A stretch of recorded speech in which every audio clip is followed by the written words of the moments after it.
Mr. Secretary, since waste, fraud, and abuse has been something of a watchword in this administration, I'm sure that you're familiar with the December 3rd Government Accountability Office response to a request by Chairman Smith, which reported significant agent and broker fraud with the Affordable Care Act, including brokers signing up people who didn't even know they were signed up.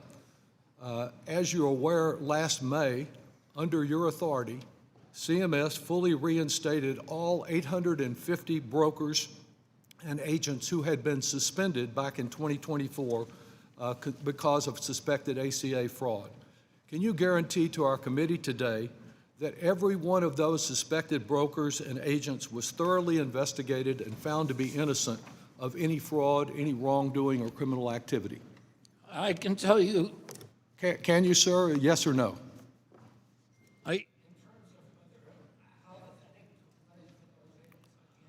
You can't answer that. That is very troubling, I must say. 850 people accused of fraud, suddenly reinstated all at once.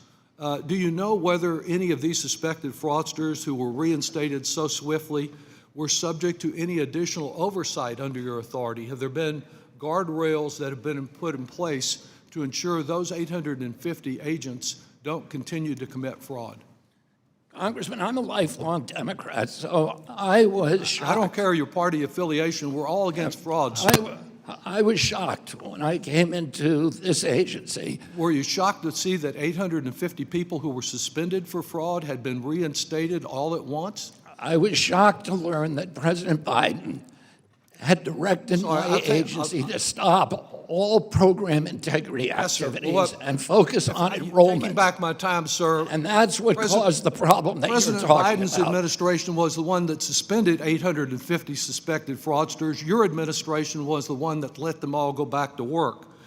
Have any of them President Biden fired everybody in my agency except for 6 people who were involved in program integrity. Under your leadership, you have suspended the very people at CMS who are responsible for overseeing any fraud in the program.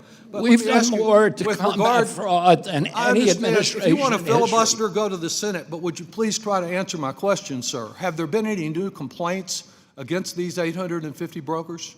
As I said, I'm happy to talk to get my staff to contact. I'm not asking if you're happy to talk. I just want to know the answer to my question. Have there been any new complaints of fraud against these people? I don't know why those people were reinstated. For as far as I'm concerned, it may be because of a lawsuit.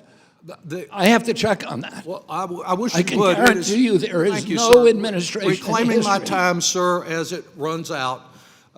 It is very troubling that the only fraud that Chairman Smith referred to as a smoking gun to deny affordable health care credits, put the blame on the mother that was trying to protect the sick child, that nothing was done about that, and the Secretary still doesn't know much of anything about it.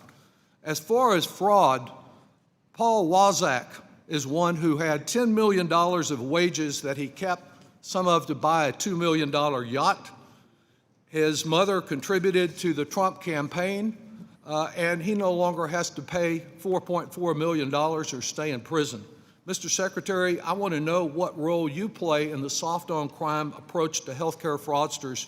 Have you recommended that any of these healthcare fraudsters should get pardons or commutations, or did the campaign contributions speak for themselves? I don't think there's anybody in this country. I don't think there's anybody in this country who believes that this administration is soft on fraud. We're the first administration. It's just the fraudsters who have the money in the cottage industry to get themselves pardoned and not even have to restitute what they've taken from those they've defrauded. It's really a disgrace. I'm surprised you would defend it. It's not a credible story.